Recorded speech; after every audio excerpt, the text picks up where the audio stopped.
अस्सलाम वालेकुम, मेरा नाम डॉक्टर वैसनवर है और रेड स्पॉट बायोलॉजी के अंदर हमने स्टार्ट करना है एक नया टॉपिक जो कि है टॉपिक 2A, डीएनए का स्ट्रक्चर और उसके फंक्शंस जो हैं उनके ऊपर जो एमसीक्यूज हैं वो हमने डिस्कस करना है। So this is the first MCQ. A molecule of transfer RNA, जिसे आप टीआरएनए भी कहते हैं, ठीक है, छोटा सा होता है। It has the anti codon. हमें पता है ट्रांसफर आरएनए के नीचे जो तीन न्यूक्लियोटाइड लगे हुए होते हैं, वैसे तो ये पूरा न्यूक्लियोटाइड का बना होता है, लेकिन इसके नीचे जो 3 न्यूक्लियोटाइड होते हैं इनको मिलाकर हम कहते हैं एंटी कोडॉन। यहाँ पर लगे हुए एंटीकोडॉन कौन से? यूरेसिल, एडिनिन और साइटोसिन, ठीक है जी। Now what will be the corresponding nucleotide sequence in the DNA. अच्छा, मजे की बात यह है कि इसका जो एंटी कोड है वो जाकर बाइंड करता है मैसेंजर आरएनए के कोड के साथ, लेकिन इन्होंने मैसेंजर आरएनए के बारे में नहीं पूछा। इन्होंने पूछा है कि डीएनए के अंदर जो कोड होगा वो बता दें, डीएनए के अंदर जो न्यूक्लियोटाइड सीक्वेंस होगा वो बता दें। तो आपको पता है कि हमारे पास सबसे पहले मौजूद होता है डीएनए। इस डीएनए की इंफॉर्मेशन कॉपी होती है तो उससे बनता है आरएनए। डीएनए के अंदर भी न्यूक्लियोटाइड थे, आरएनए के अंदर भी न्यूक्लियोटाइड होते हैं, ठीक है। इन तीन न्यूक्लियोटाइड को मिलाकर हम कहते हैं कोड, और इस कोड का जो एंटी कोड होता है वो इस मॉलिक्यूल के ऊपर होता है, जिसे आप कहते हैं ट्रांसफर आरएनए, जिसके सर के ऊपर अमाइनो एसिड लगा हुआ होता है। तो सपोज कर लें कि डीएनए के अंदर लगा हुआ था एक जगह पे, यहाँ पर मैं लगा देता हूँ 1 2 3, एक जगह मैं लगा देता हूँ एडिनिन, एक जगह मैं लगा देता हूँ साइटोसिन और एक जगह मैं लगा देता हूँ थायमीन। तो आपको पता है रूल जो है बेस पेयरिंग का, वो कहता है कि एडिनिन के सामने आता है थायमीन अगर डीएनए की बात करें। अगर आरएनए की बात करेंगे तो एडिनिन के सामने आता है यूरेसिल। साइटोसिन के सामने ग्वानिन आता है, ग्वानिन के सामने साइटोसिन आता है, और थायमीन के सामने एडिनिन आता है, ठीक है। थायमीन के सामने एडिनिन आता है, इसके अंदर यूरेसिल होगा, ठीक है। इसके अंदर यूरेसिल के सामने एडिनिन आता है। अच्छा, अब अगर यहाँ पे डीएनए के अंदर एडिनिन लगा है तो इससे जब आरएनए बनेगा तो इस आरएनए में एडिनिन के सामने क्या जाएगा? एडिनिन के सामने जाएगा यूरेसिल। साइटोसिन के सामने क्या जाएगा? ग्वानिन। और थायमीन के सामने क्या जाएगा? एडिनिन, ठीक है। और जब इस कोड के लिए एंटी कोड आएगा तो यूरेसिल के सामने क्या आएगा? एडिनिन। साइटोसिन के सामने क्या आएगा? ग्वानिन। और एडिनिन के सामने आएगा यूरेसिल। इस तरह से ये कहानी चलती है। अब अगर हम यहाँ देखें तो यहाँ पर जो ट्रांसफर आरएनए का दिया हुआ है वो है यू, ए और सी। ये है आपके पास एंटी कोड, किसके ऊपर? टीआरएनए के ऊपर, ठीक है। अब ये टीआरएनए जिस मैसेंजर आरएनए के ऊपर जाकर बैठेगा उसके ऊपर कोई ना कोई कोड लगा हुआ होगा। यूरेसिल के सामने क्या आएगा? एडिनिन। एडिनिन के सामने आएगा यूरेसिल, क्योंकि आरएनए की बात कर रहे हैं। और साइटोसिन के सामने आएगा ग्वानिन। ये कोड लगा हुआ है, this code is on messenger RNA. देखिए ये भी ऑप्शन के अंदर दिया हुआ है, लेकिन ये हमारा आंसर नहीं है। अगर ये पूछते हैं मैसेंजर आरएनए के ऊपर जो कोड लगा है वो बता दें तो आपका आंसर बी होता। अब आ जाए, ये मैसेंजर आरएनए बना होगा खुद किसी डीएनए से, तो उस डीएनए के अंदर जो न्यूक्लियोटाइड होंगे वो इसके कॉम्प्लीमेंट्री होंगे। एडिनिन के सामने क्या आएगा? यहाँ पर तो एडिनिन के सामने यूरेसिल है क्योंकि ये दोनों आरएनए थे, लेकिन यहाँ पे चूंकि डीएनए है तो एडिनिन के सामने आएगा थायमीन। यूरेसिल के सामने हमेशा एडिनिन आता है और ग्वानिन के सामने साइटोसिन। तो this is the nucleotide sequence on DNA. इससे जो मैसेंजर आरएनए बनेगा उसके ऊपर ये कोड होगा, और उससे जो ट्रांसफर आरएनए बनेगा उसके ऊपर ये एंटी कोड होगा। तो टीएसी जो है ये हमारा करेक्ट आंसर है। Now a culture of bacteria had all it's DNA labelled with the heavy isotope of nitrogen N15। देखिए आपको पता है डीएनए बना होता है न्यूक्लियोटाइड से। न्यूक्लियोटाइड के अंदर एक तरह का स्ट्रक्चर होता है जिसे हम कहते हैं नाइट्रोजनस बेस। ये नाइट्रोजनस बेस बेसिकली रिंग्स होते हैं नाइट्रोजन के। तो इसके अंदर नाइट्रोजन मौजूद होता है नॉर्मल वाला, जिसे आप कहते हैं N14। ये नॉर्मल आइसोटोप है। इन्होंने क्या किया, बैक्टीरिया को ऐसी जगह के ऊपर रिप्रोड्यूस करवाया कि जहां पर ये नॉर्मल आइसोटोप नहीं था बल्कि N15 था। N15 जो है ये एक हैवी आइसोटोप है, क्योंकि जाहिर है आपने एक न्यूट्रॉन जो है वो बढ़ा दिया तो N14 से भारी हो जाता है N15। तो जिस डीएनए के अंदर N14 होगा ना, अगर आप उसे टेस्ट ट्यूब के अंदर डालेंगे तो वो ऊपर तैरेगा, और जिस डीएनए के अंदर N15 होगा अगर आप टेस्ट ट्यूब के अंदर डालेंगे तो वो नीचे तैरेगा। ये आपकी बुक का एक्सपेरिमेंट है जिससे रिलेटेड क्वेश्चन बनाया। तो इन्होंने क्या किया, बैक्टीरिया को ग्रो करवाया N15 वाले में, हैवी वाले में। अच्छा, उसके बाद क्या किया इन्होंने, इसी बैक्टीरिया को जिसके डीएनए के अंदर सारा का सारा N15 चला गया, अब इसे उठाकर डाल दिया किस एनवायरनमेंट में? N14 वाले में, ताकि अब जब ये अपना डीएनए कॉपी करे तो उसके अंदर नॉर्मल N14 जाए, यानी लाइट वाला जाए। उसके बाद इन्होंने डीएनए को एग्जामिन किया एक जनरेशन के बाद और उसके बाद 2 जनरेशंस के बाद। ये पूछना क्या चाह रहे हैं इन्होंने ये डायग्राम दी है कि इस डायग्राम के अंदर आपको जो Z में नजर आ रहा है ये इनिशियल है, स्टार्ट में, यानी जब इन्होंने N15 के अंदर यानी हैवी वाले के अंदर रिप्रोड्यूस करवाया था और तब डीएनए निकाल कर देखा तो वो इस पॉइंट के ऊपर था, यानी टेस्ट ट्यूब के अंदर नीचे बैठा हुआ था। अब ये पूछ रहे हैं कि जब ये बैक्टीरिया एक बार रिप्रोडक्शन करेगा एक जनरेशन के बाद तो आपको डीएनए कहाँ मिलेगा, क्या एक्स पर मिलेगा, क्या वाई पर मिलेगा, क्या दोनों जगह मिलेगा। और उसके बाद जब सेकंड सेल जनरेशन होगी, दूसरी बार जब बैक्टीरिया रिप्रोड्यूस करेगा तब ये डीएनए कहाँ मिलेगा, ऊपर मिलेगा, बीच में मिलेगा, ये दोनों जगह मिलेगा। ठीक है, तो अब इसे देखते हैं। बड़ा आसान सा सवाल है ये। इसके पहले मैं ऑप्शन दिखा दूं आपको, ये ऑप्शंस हैं। ठीक है, इसको यहाँ पे सॉल्व कर लेते हैं। आपको पता है कि डीएनए की जो रेप्लिकेशन होती है उसे हम कहते हैं सेमी कंजर्वेटिव। सेमी कंजर्वेटिव का क्या मतलब है भाई, ये अगर हमारे पास एक डीएनए है, जब ये अपनी कॉपी बनाना चाहता है तो उसमें होता यह है कि पहले तो इसके दोनों धागे हो जाते हैं अलग। ठीक है, दोनों धागे अलग हो गए, उसके बाद हर धागा जो है वो अपने अराउंड एक नया धागा बनाता है। ये इसने बनाया अपने अराउंड एक नया धागा और ये इसने बनाया अपने अराउंड एक नया धागा। इस तरह की रेप्लिकेशन डीएनए की कहलाती है सेमी कंजर्वेटिव, क्योंकि देखिए पुराना वाला डीएनए आधा कंजर्व हो गया, आधा महफूज रहा। इसका जो एक धागा है वो पुराना वाला है और एक धागा इसके अराउंड नया वाला बना है। इस डीएनए के अंदर भी एक धागा पुराना वाला है और एक धागा नया वाला बना है, तो चूंकि आधा डीएनए महफूज रहा, ये रेप्लिकेशन कहलाती है सेमी कंजर्वेटिव। अच्छा भाई, अब इस एक्सपेरिमेंट के अंदर देख लेते हैं इन्होंने किया क्या। इन्होंने ये किया कि सबसे पहले बैक्टीरिया को रखा किसमें, N15 के अंदर, और जब इसका डीएनए निकाल कर देखा तो चूंकि इसके डीएनए के अंदर दोनों धागे N15 से बने हुए थे, हैवी नाइट्रोजन था उनमें, तो वो नीचे जाके बैठ गया। इस पॉइंट को इन्होंने नाम दिया Z का। अब इन्होंने बैक्टीरिया को उठा के रखा N14 के अंदर। ठीक है, N14 पूरा इन्वायरमेंट जो है वो N14 है, और ये दो बार डीएनए को निकाल के देखना चाह रहे हैं, एक इस पॉइंट के ऊपर, एक रिप्रोडक्शन के बाद और एक दूसरी रिप्रोडक्शन के बाद। तो देखें होगा क्या, जब ये डीएनए रेप्लिकेशन की तरफ जाएगा तो इसके दोनों धागे क्या हो जाएंगे, मैंने बताया इसके दोनों धागे अलग हो जाएंगे। जब इसके दोनों धागे अलग हो जाएंगे तो इसके अराउंड एक एक धागा नया वाला बनेगा। अब देखिए पुराना जो धागा है ना उसमें कौन सा नाइट्रोजन है, हैवी नाइट्रोजन, लेकिन नया एनवायरनमेंट कौन सा है, लाइट नाइट्रोजन वाला, N14 वाला। तो जो नया धागा बनेगा वो N14 वाला है। इसको मैं पर्पल से बना देता हूँ। N14 जो है, पर्पल कलर का मतलब N14 यानी लाइट आइसोटोप। अब इसके अराउंड जो नया धागा बना है वो N14 वाला है, इसके अराउंड भी जो नया धागा बना है वो N14 वाला है। तो देखें ये वाला डीएनए ना तो पूरा का पूरा हैवी है तो ये नीचे नजर नहीं आएगा, ना तो ये पूरा का पूरा लाइट है तो ये ऊपर भी नजर नहीं आएगा। इसमें चूंकि एक धागा भारी वाला है, एक धागा हल्का वाला है, तो ये बीच में तैरता हुआ नजर आएगा। तो ये जितने भी डीएनए हैं पहली जनरेशन, एक धागा ये, ठीक है, एक ही बना देते हैं। सारे के सारे डीएनए जितने भी होंगे वो आपको इस लेवल के ऊपर नजर आएंगे। इनके अंदर एक धागा हैवी वाला है, एक धागा लाइट वाला है, तो ये आपको टेस्ट ट्यूब के सेंटर में नजर आएंगे। इस पॉइंट को इन्होंने नाम दिया है वाई का। ठीक है, तो पहली जनरेशन के बाद जितने भी डीएनए होंगे, फर्स्ट जनरेशन के बाद सारे के सारे डीएनए आपको पॉइंट वाई पर नजर आएंगे। क्यों? क्योंकि ये मिड पॉइंट है, इनमें एक धागा पुराना वाला है हैवी वाला और एक धागा लाइट वाला है। अच्छा, अब सेकंड जनरेशन की अगर बात करें तो जब ये दोबारा रिप्रोडक्शन की तरफ जाएगा तो इसके दोनों धागे क्या हो जाएंगे, इसके दोनों धागे सेपरेट हो जाएंगे। तो ये लाल वाला धागा सेपरेट हो गया जिसके अंदर हैवी नाइट्रोजन है, और ये हमारे पास पर्पल वाला धागा सेपरेट हो गया कि जिसके अंदर लाइट नाइट्रोजन है। अब ये वाला धागा भी अपने अराउंड नया बनाएगा, ये वाला धागा भी अपने अराउंड नया बनाएगा। एनवायरमेंट कौन सा है, N14, तो इसके अराउंड भी N14 बनेगा और इसके अराउंड भी N14 बनेगा। अब देखें ये वाला ऐसा डीएनए है कि जिसके अंदर एक धागा भारी है और एक धागा हल्का है, तो ये वहीं पे तैरता हुआ नजर आएगा। ये एक धागा हल्का वाला हो गया और ये एक धागा भारी वाला हो गया।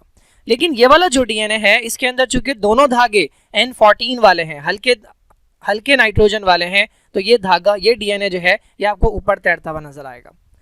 तो पहली जनरेशन के बाद आपको सारे के सारे नजर आए थे वाई के ऊपर। सेकंड जनरेशन के बाद आपको आधा डीएनए वाई के ऊपर नजर आएगा, यानी कुछ डीएनए के मॉलिक्यूल वाई पर नजर आएंगे और कुछ डीएनए के मॉलिक्यूल एक्स पर नजर आएंगे। ठीक है, तो ये हमारा करेक्ट आंसर है। इसके अंदर अगर आप देखें फर्स्ट जनरेशन के बाद आपको सारे के सारे वाई पर नजर आएंगे। ठीक है, और सेकंड जनरेशन के बाद आपको आधे नजर आएंगे एक्स के ऊपर जो बिल्कुल लाइट वाले होंगे, और आधे नजर आएंगे वाई के ऊपर जिनकी एक चेन लाइट होगी और एक चेन हैवी होगी। Now this is the third question.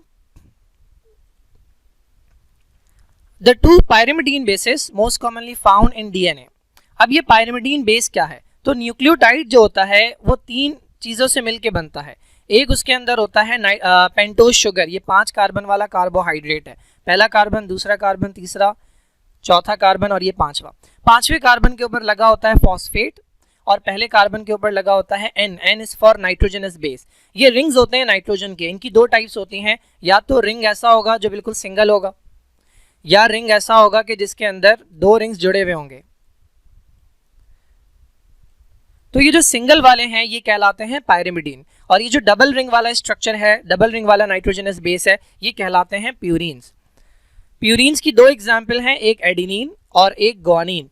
Pyrimidine की 3 एग्जाम्पल हैं, एक साइटोसिन, एक थायमीन और एक यूरासिल। इसमें से ये वाला जो है साइटोसिन जो है ये दोनों में मिलता है, डीएनए में भी और आरएनए में भी, जबकि थायमीन मिलता है डीएनए में और यूरासिल मिलता है आरएनए के अंदर। ठीक है, तो पायरिमिडीन्स में से 2 साइटोसिन और थायमीन ये आपको डीएनए में मिलेंगे, और 2 साइटोसिन और यूरासिल ये आपको आरएनए में मिलेंगे। तो इन्होंने डीएनए के बारे में पूछा है, डीएनए में मिलता है साइटोसिन और डीएनए में मिलता है थायमीन। तो साइटोसिन है लेकिन यूरासिल नहीं मिलेगा, ये आरएनए में मिलेगा। साइटोसिन है और थायमीन, साइटोसिन और थायमीन। ये बड़ा अच्छा क्वेश्चन दिया है इन्होंने। देखिए स्पेलिंग के ऊपर इन्होंने आपको घेर लिया। ये जो थायमीन है, ये थायमीन ये बेसिकली इसका नाम है, नाइट्रोजनस बेस का नाम जो है वो थायमीन है, जबकि ये वाला जो थायमीन है ये बेसिकली विटामिन का नाम है। ये जो थायमीन है THIAMINE ये विटामिन B1 का दूसरा नाम है, जबकि ये जो थायमीन है ये नाइट्रोजनस बेस का नाम है। तो ये बड़ा अच्छा क्वेश्चन है। जो लोग सिर्फ पढ़ते आते हैं, जो लोग कभी स्पेलिंग नहीं देखते, उनके लिए क्वेश्चन सॉल्व करना थोड़ा सा मुश्किल हो जाएगा। नेक्स्ट क्वेश्चन देख लेते हैं। डीऑक्सी राइबोन्यूक्लिक एसिड यानी डीएनए, एडिनोसिन ट्राइफॉस्फेट यानी ATP और राइबोन्यूक्लिक एसिड यानी आरएनए, इन तीनों के अंदर क्या नहीं होता, यानी तीनों के अंदर कौन सी ऐसी चीजें जो नहीं होती। इसका मतलब इन 4 में से 3 चीजें ऐसी होंगी जो इन तीनों में पाई जाती हैं। पहली बात तो ये तीनों एग्जाम्पल्स हैं किसकी, न्यूक्लिक एसिड की, और न्यूक्लिक एसिड बना होता है किससे, न्यूक्लियोटाइड से, और न्यूक्लियोटाइड 3 चीजों से बनता है। नंबर 1 चीज जो होती है वो होता है पेंटोज शुगर, दोनों में पाया जाता है, डीएनए में भी, आरएनए में भी और एटीपी के अंदर भी। फर्क क्या होता है, डीएनए में जो पेंटोज शुगर होती है वो डीऑक्सीराइबोज होती है, आरएनए के अंदर राइबोज होती है और एटीपी में भी राइबोज होती है। दूसरी चीज जो होती है वो होता है फॉस्फेट, सब में पाया जाता है फॉस्फेट, लेकिन यहाँ फॉस्फेट दिया हुआ नहीं है। तीसरी चीज जो होती है वो होते हैं बेसिस, जो मैं अभी बताकर आया हूँ, नाइट्रोजनस बेसिस, जो प्यूरिन्स और पायरिमिडीन्स होते हैं। तो ये चीज भी पाई जाती है, ये चीज भी पाई जाती है, और जाहिर है न्यूक्लियोटाइड तो होते ही हैं। ये तो खुद एक न्यूक्लियोटाइड है, डीएनए के अंदर और आरएनए के अंदर हजारों न्यूक्लियोटाइड होते हैं, तो ये तीनों चीजें पाई जाती हैं। क्या चीज नहीं पाई जाती, पेप्टाइड। पेप्टाइड बेसिकली बॉन्ड होता है, या पेप्टाइड का वर्ड अमाइनो एसिड के लिए इस्तेमाल होता है। ये प्रोटीन्स के अंदर पाए जाते हैं, प्रोटीन्स बने होते हैं अमाइनो एसिड से या पेप्टाइड से, ये डीएनए या आरएनए के अंदर नहीं पाए जाते।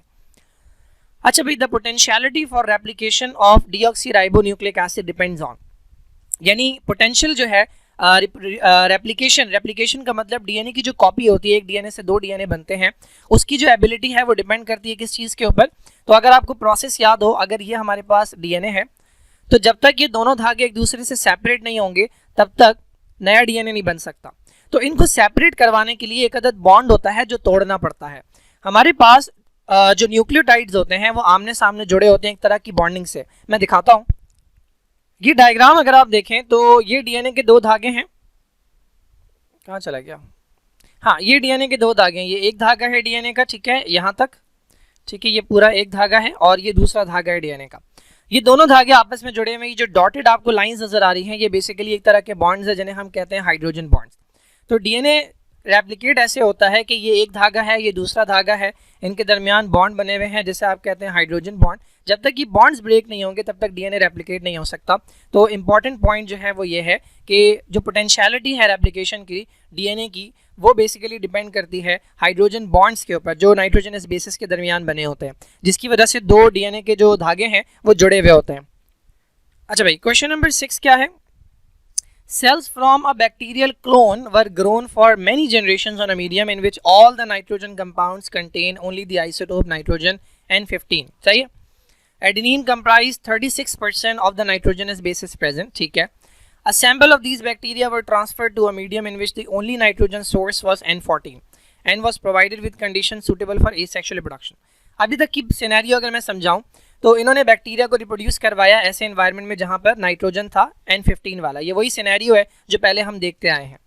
उसके बाद इन्होंने इस बैक्टीरिया को रखा ऐसे एनवायरनमेंट में जहाँ पर नॉर्मल आइसोटोप था या लाइट आइसोटोप था नाइट्रोजन का। अच्छा, बीच में इन्होंने एक बात बताई कि डीएनए के अंदर जो एडेनिन इन्हें मिला वो था 36%। सही है। अच्छा, अब ये क्या पूछ रहे हैं, what was the percentage of guanine in the DNA. तो ये जो पूरी कहानी इन्होंने बताई है ना, दिस इज बुलशिट। इंपॉर्टेंट बात जो है वो सिर्फ ये है कि डीएनए के अंदर एडेनिन कितना है, 36%। देखिए, इस क्वेश्चन को पढ़कर स्टूडेंट को फौरन लगेगा कि ये उस वाले एक्सपेरिमेंट से रिलेटेड है कि जिसके अंदर बैक्टीरिया को पहले हम हैवी आइसोटोप के अंदर ग्रो करवाते हैं, फिर लाइट आइसोटोप के अंदर ग्रो करवाते हैं, फिर पूछते हैं कि भाई चेन कहाँ मिलेगी। जो अभी हम पीछे क्वेश्चन करके आ रहे थे ये वाला, कि हम देख रहे थे कि डीएनए कहाँ मिलेगा, ये क्वेश्चन उस टॉपिक से रिलेटेड है ही नहीं। ये क्वेश्चन बहुत सिंपल सा है। इन्होंने बताया डीएनए के अंदर जो एडेनिन मिला इन्हें वो 36% है, और इन्होंने पूछा है कि उसी डीएनए के अंदर गॉनिन कितना होगा। तो आपको पता है डीएनए के अंदर 4 बेसिस होते हैं, एडेनिन, गॉनिन, साइटोसिन और थायमिन। रूल क्या कहता है कि एडेनिन हमेशा बॉन्ड बनाता है थायमिन के साथ। इसका मतलब जहां जहां आपको एडेनिन मिलेगा उसके सामने हमेशा थायमिन मिलेगा, और जहां थायमिन मिलेगा उसके सामने हमेशा एडेनिन मिलेगा। इसका मतलब डीएनए में जितना एडेनिन होता है उतना ही थायमिन होता है। सिमिलरली जितना डीएनए में गॉनिन होता है उतना ही साइटोसिन होता है। तो अगर किसी डीएनए के अंदर एडेनिन 36% है तो उस डीएनए के अंदर थायमिन भी 36% होगा। लेकिन उन्होंने हमसे थायमिन नहीं पूछा, इन्होंने हमसे गॉनिन पूछा है। तो देखें, एडेनिन और थायमिन को अगर मैं मिला दूं तो ये बनता है 72%। टोटल कितना होता है, 100%। जाहिर है कोई भी चीज़ टोटल 100% होगी, तो 100% में से अगर आप 72% माइनस कर दें तो ये बच गया तकरीबन 28%।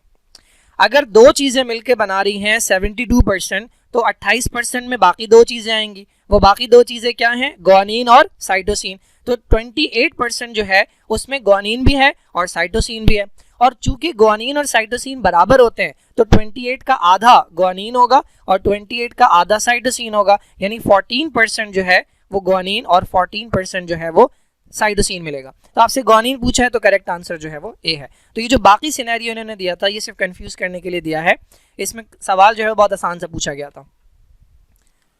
Now which statement describe the base pairing in the nucleic acid। अभी जो मैंने बेस पेयरिंग बताई, एडेनिन बॉन्ड बनाता है थायमिन के साथ और साइटोसिन हमेशा गॉनिन के साथ, लेकिन यहाँ पे इन्होंने कुछ और पूछा है। तो प्यूरिन जो है ये प्यूरिन जो है वो ऑलवेज पेयर करते हैं विद अदर प्यूरिन। देखिए याद रखें, एडेनिन और गॉनिन, देखें रूल क्या है, इसको छोड़ दें। एडेनिन बॉन्ड बना रहा है किसके साथ, थायमिन के साथ, और गॉनिन बॉन्ड बना रहा है किसके साथ, साइटोसिन के साथ। मैं आपको पीछे पढ़ाकर आया हूं कि एडेनिन और गॉनिन ऐसे होते हैं कि जिनके अंदर दो दो रिंग्स होते हैं, तो इन्हें हम कहते हैं प्यूरिन्स। और थायमिन और साइटोसिन ऐसे होते हैं कि जिनके अंदर एक एक रिंग होता है, जिसे हम कहते हैं पायरिमिडीन। तो अगर आप गौर करें, जितना एडेनिन है उतना थायमिन है, जितना गॉनिन है उतना साइटोसिन है। इसका मतलब जितना प्यूरिन है उतना ही पायरिमिडीन है। इसका मतलब डीएनए की एक धागे में अगर आपको प्यूरिन बेस नजर आ रहा है, ये दोनों प्यूरिन है, इनमें से कोई भी नजर आएगा, तो सामने वाले धागे में आपको इनमें से कोई नजर नहीं आ सकता। ये कभी अपने साथ बॉन्ड नहीं बनाते, एडेनिन कभी अपने साथ या गॉनिन के साथ बॉन्ड नहीं बनाएगा। तो एडेनिन एक प्यूरिन है, ये बॉन्ड बनाएगा हमेशा पायरिमिडीन के साथ, या तो भी नहीं। एडेनिन हमेशा बॉन्ड बनाता है थायमिन के साथ, तो थायमिन एक पायरिमिडीन है।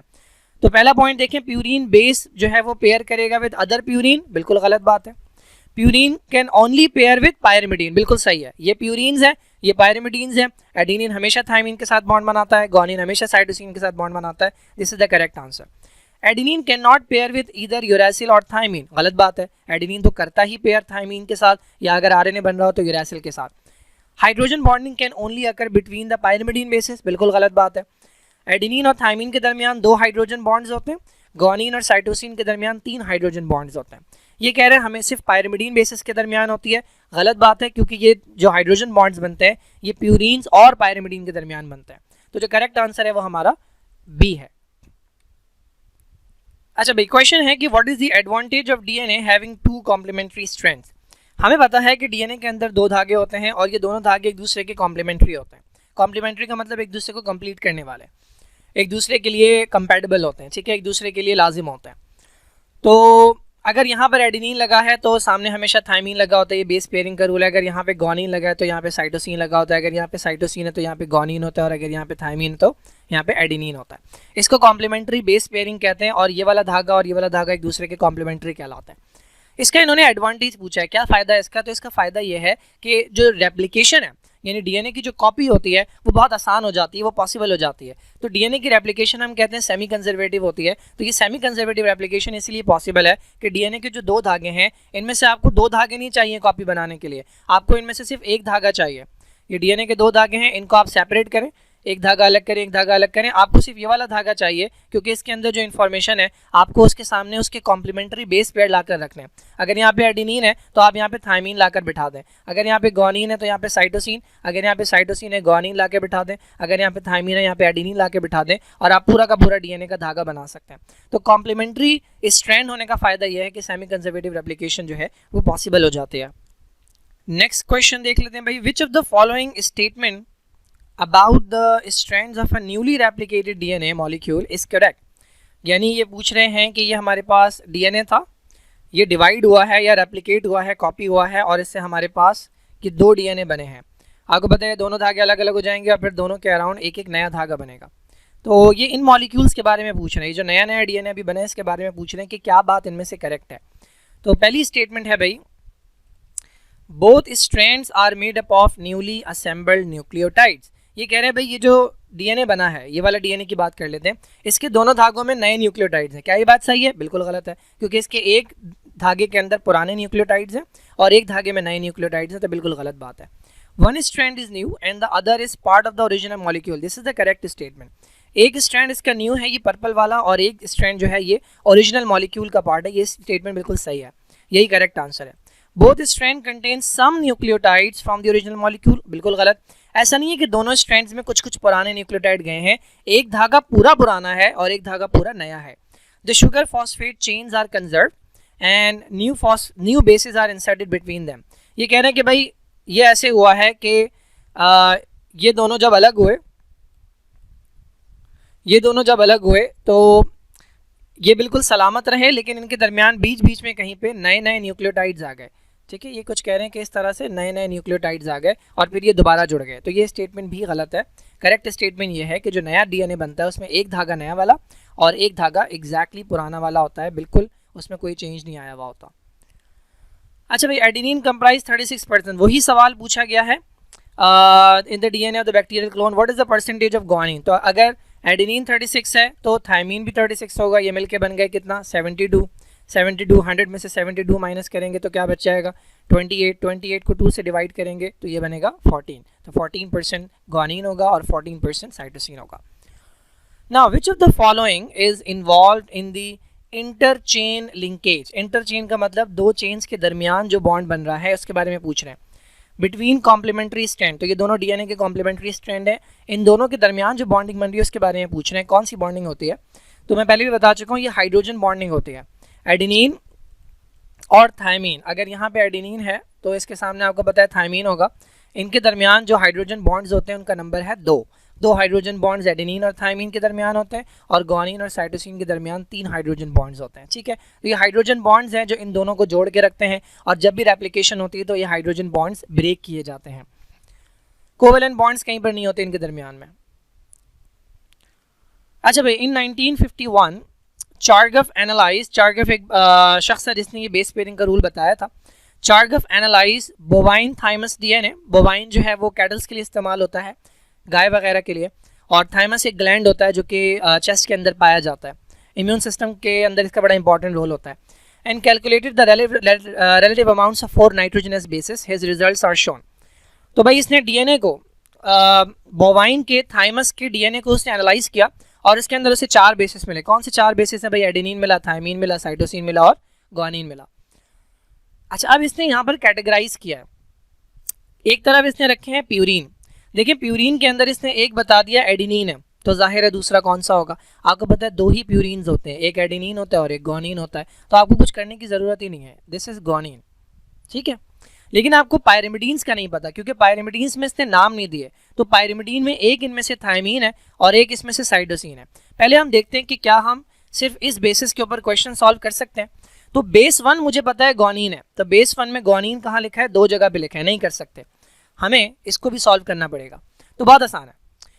देखिए भाई, इन्होंने पूछा है what are the bases 1, 2 and 3। 1 का तो आपने बता दिया क्योंकि प्यूरिन्स दो ही हैं, एक एडेनिन है और एक ग्वानिन है, ठीक है। तो बेस 1 जो है ये ग्वानिन है। 2 एंड 3 कैसे बताएंगे? देखिए भाई, जितना एडेनिन होता है उतना ही क्या होता है, थायमीन। तो एडेनिन की परसेंटेज कितनी है, 28.2। तो 28.2 के आसपास प्यूरिन के सामने लगता है पायरिमिडीन। कौन है 28.2 के आसपास? Base number 2। 27.8 है, 28 के करीब करीब है।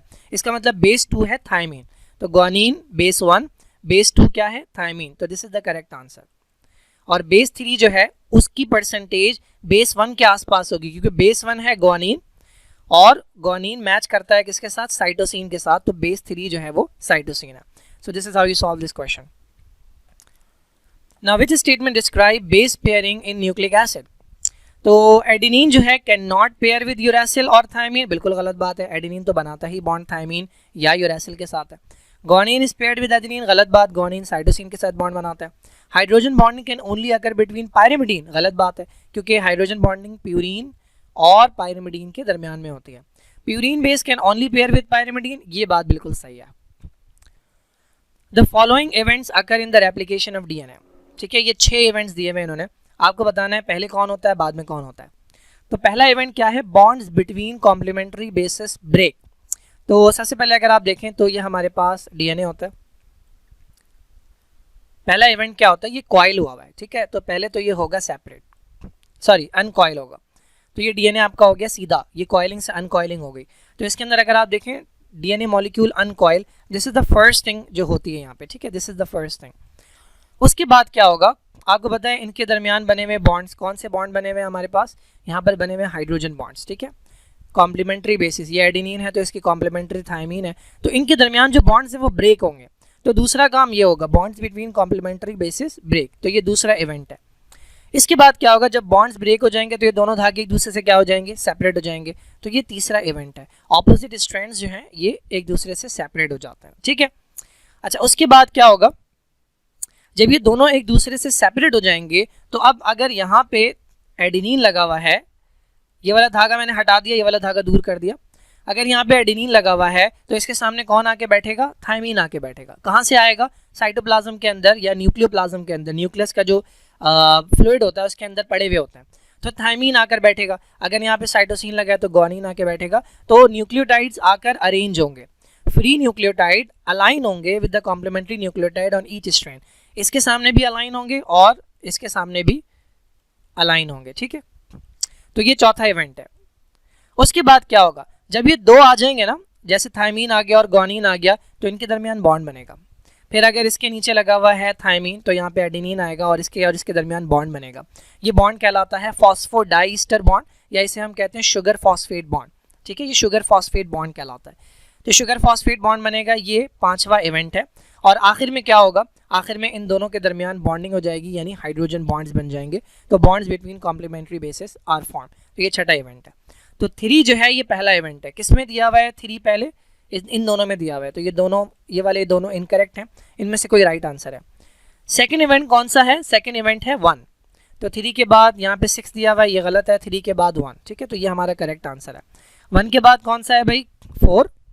उसके बाद कौन सा है भाई, 6। उसके बाद कौन सा है भाई, 2। अच्छा, ये थोड़ा सा आगे पीछे। अच्छा, पहले बॉन्ड्स बनेंगे कॉम्प्लीमेंट्री, सही है। ये थोड़ा सा सीक्वेंस आगे पीछे है। मैंने बताया कि ये एक धागा है और ये एक धागा है। अगर यहाँ पे थायमीन लगा हुआ है तो यहाँ पे एडेनिन, हाँ सही है ना। पहले जब एडेनिन आएगा तो इनके दरमियान हाइड्रोजन बॉन्ड बनेंगे, ठीक है। तो पहले कॉम्प्लीमेंट्री बेसिस के दरमियान बॉन्ड बनेंगे। तो ये छठा इवेंट नहीं है, ये पांचवा इवेंट है। और ये पांचवा इवेंट नहीं है, ये छठा इवेंट है।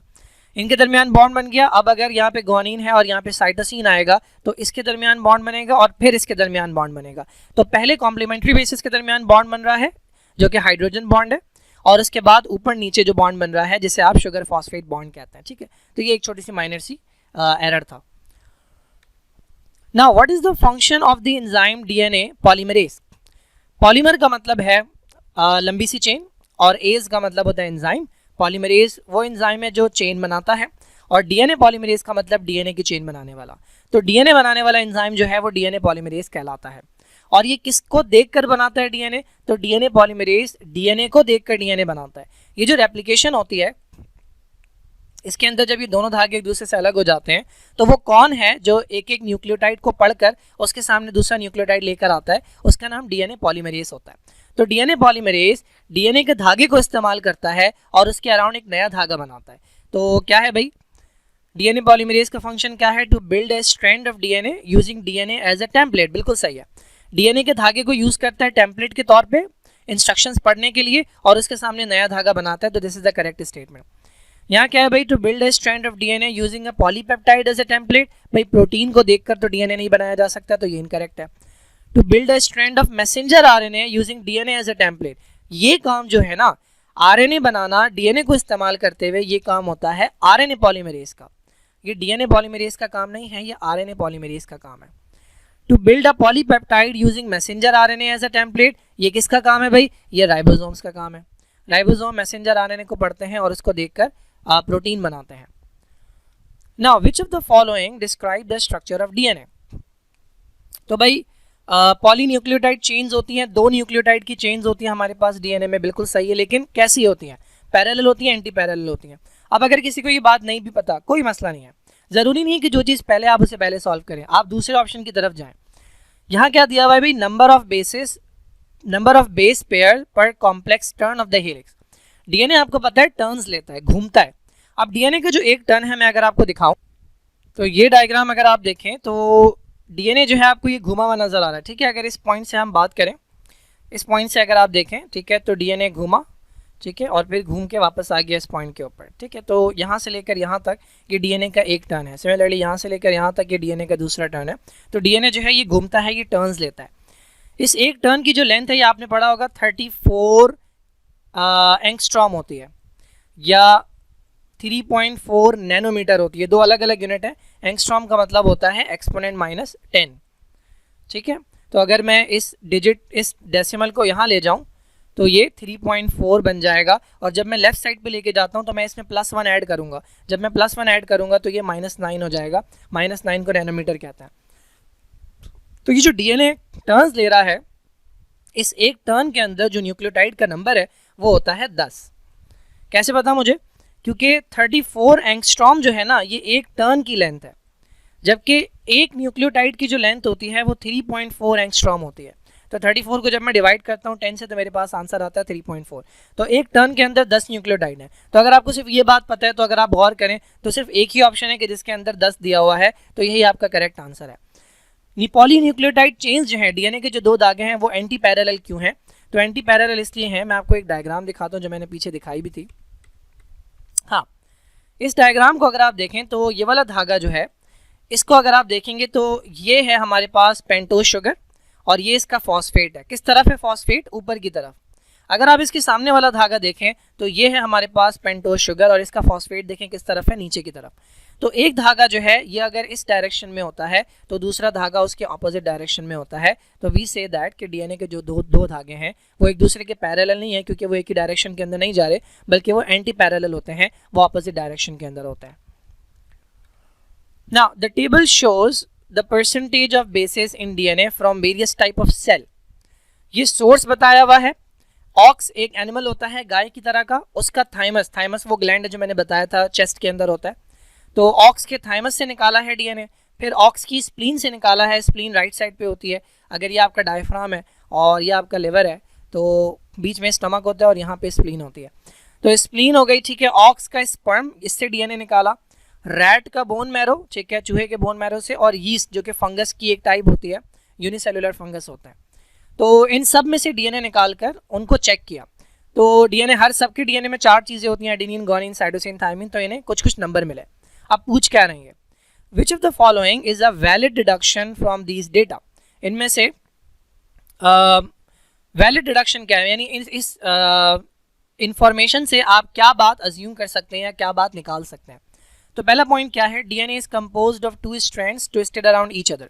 क्या इस धागे से क्या इस इंफॉर्मेशन से आप ये पता लगा सकते हैं कि डीएनए जो है वो 2 धागों से बना हुआ होता है जो कि एक दूसरे के अराउंड ट्विस्टेड है? बिल्कुल नहीं। इससे हमें इस बात का पता ही नहीं लगता। DNA occurs in about the same amount in all cells from the same species. ये बात तो हो ही गलत है ना, हो ही गलत गई। क्यों गलत हो गई भाई? क्योंकि हमें पता है कि हर स्पीशी के अंदर नंबर ऑफ क्रोमोसोम सेम नहीं होते।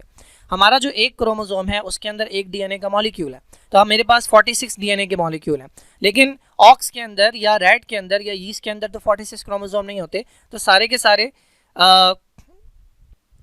बल्कि नहीं, ये पूछ रहे हैं सेम स्पीशी का। अच्छा सही है, ये कह रहे हैं कि एक स्पीशी के जितने भी सेल होते हैं, फॉर एग्जांपल इंसान की बॉडी में जितने भी सेल हैं उनके अंदर सारा का सारा डीएनए जो है वो सेम होता है। यानी मेरी बॉडी के किसी भी पार्ट से अगर आप सेल निकालें तो उसके अंदर अमाउंट ऑफ डीएनए सेम होता है।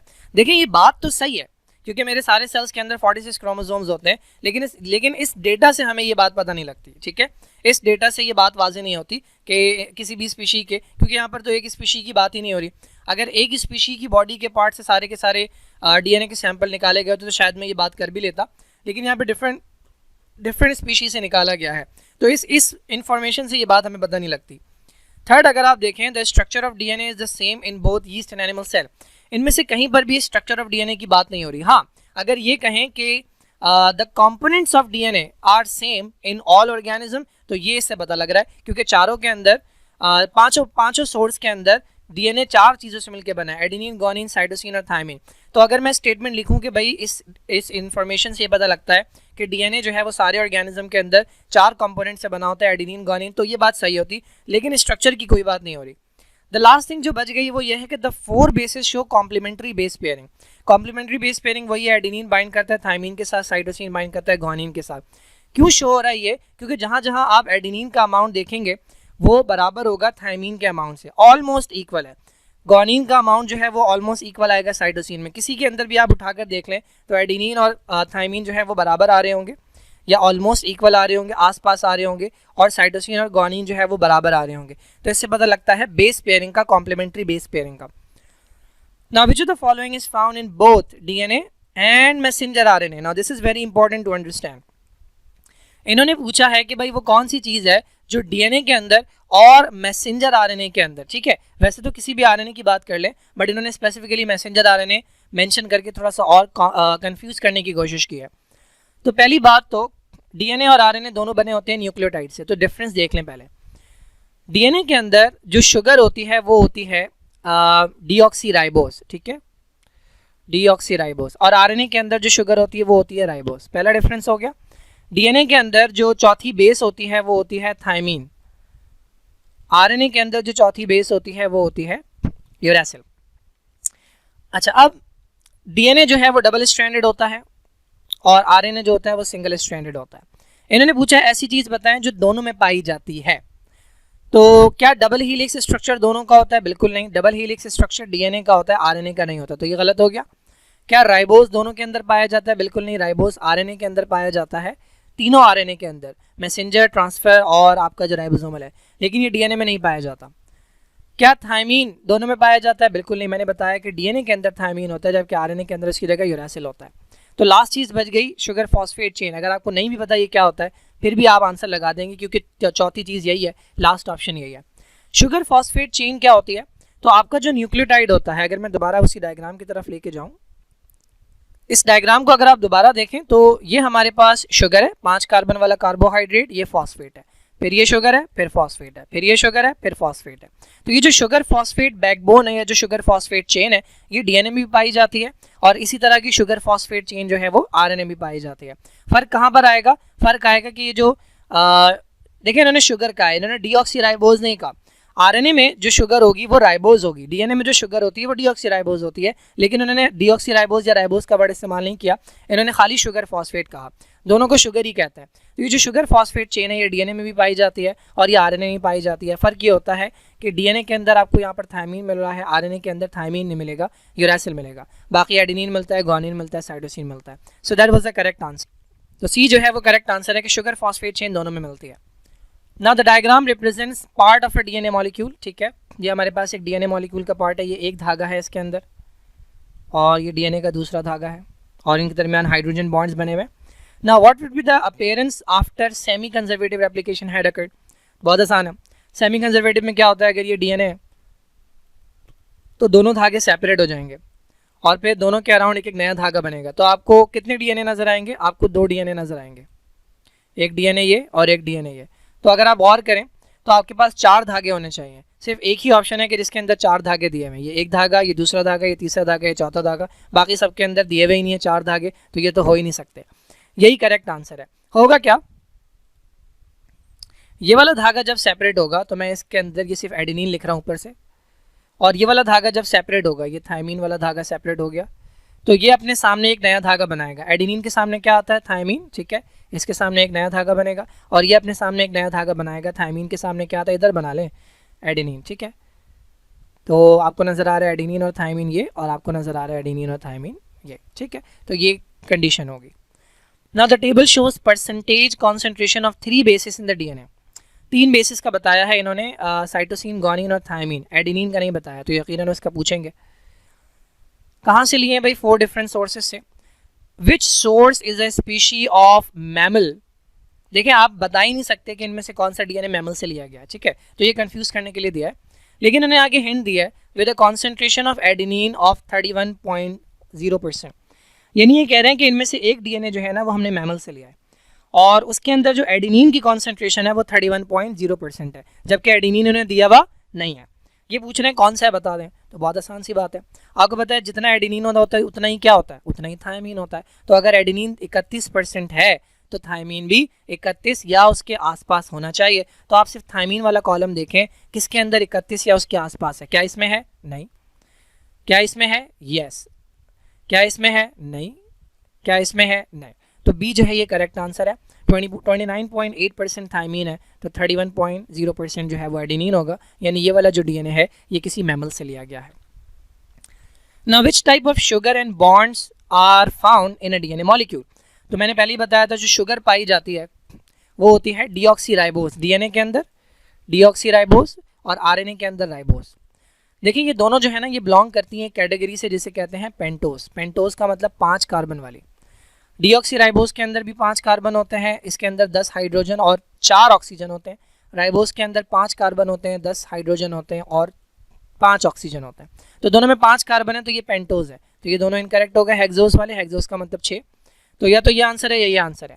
अब डीएनए के अंदर बॉन्ड्स कौन कौन से होते हैं, तो देखें एक न्यूक्लियोटाइड, ये हमारे पास एक न्यूक्लियोटाइड है, और ये इसके ऊपर दूसरा न्यूक्लियोटाइड है, और ये इसके ऊपर तीसरा न्यूक्लियोटाइड है। ये एक धागा बन रहा है, और ये एक न्यूक्लियोटाइड है, और ये दूसरा न्यूक्लियोटाइड है, और ये तीसरा न्यूक्लियोटाइड है, ये दूसरा धागा बन रहा है। देखिए ये जो न्यूक्लियोटाइड है ये ऊपर नीचे जो जुड़ते हैं ना, ये जुड़ते हैं फॉस्फोडाइईस्टर बॉन्ड से। ये भी ऊपर नीचे जो जुड़ेगा फॉस्फोडाइईस्टर, फॉस्फोडाइईस्टर, फॉस्फोडाइईस्टर, ठीक है। तो एक तरह की बॉन्डिंग तो ये बन रही है। एक तरह की बॉन्डिंग होती है जब न्यूक्लियोटाइड आमने सामने जुड़ते हैं। ये बॉन्ड मैं पहले भी बता चुका हूँ, ये हाइड्रोजन बॉन्ड है। तो पेंटोस तो है, लेकिन साथ में कौन सा बॉन्ड है, हाइड्रोजन बॉन्ड है। पेप्टाइड बॉन्ड कहाँ पाया जाता है, ये अमाइनो एसिड जब जुड़ते हैं तब जो बॉन्ड बनता है वो पेप्टाइड होता है, जो प्रोटीन्स के अंदर पाया जाता है। Now biochemical analysis of a sample of DNA shows cytosine forms 40%, ठीक है। What percentage the base is adenine. अगर साइटोसिन 40 है तो साइटोसिन के बराबर क्या होता है, गुआनिन।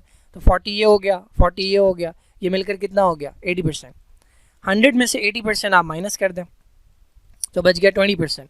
अब 20% के अंदर 2 चीज़ें आएंगी, एडेनिन भी और थायमीन भी। आधा एडेनिन होगा और आधा थायमीन होगा, तो 2 से डिवाइड करेंगे, आएगा 10। 10% एडेनिन है, 10% थायमीन है। आपसे खाली एडेनिन का पूछा है। Analysis of the DNA produce the following ratio of nitrogenous bases. ये सोर्स है डीएनए का, बीन सीड प्लांट सोर्स है। इसमें जो रेशियो आ रहा है प्यूरिन्स और पायरिमिडीन का, वो आ रहा है कितना, 0.99। प्यूरिन्स का मतलब एडेनिन और गुआनिन, और पायरिमिडीन का मतलब साइटोसिन और थायमीन, ठीक है। इनका रेशियो आ रहा है 0.99। देखिए नंबर 1 से कम आ रहा है, इसका मतलब इसके अंदर प्यूरिन्स इसके अंदर पायरिमिडीन ज़्यादा है। काऊ के हार्ट से निकाला तो 1.01 आ रहा है, इसका मतलब इसमें प्यूरिन ज़्यादा है। ह्यूमन लिवर से निकाला तो 1.02 आ रहा है, इसका मतलब इसमें प्यूरिन ज़्यादा है। और रैट बोन मैरो से निकाला, इसका मतलब इसमें प्यूरिन और पायरिमिडीन बराबर है। अब इन्होंने पूछा ये जो डिफरेंस आ रहा है रेशियो में, इनमें से कौन सी स्टेटमेंट जो है वो इसके बारे में सही बताती है। तो सबसे पहली बात तो ये सुने, एडेनिन जितना होता है उतना ही क्या होता है, थायमीन।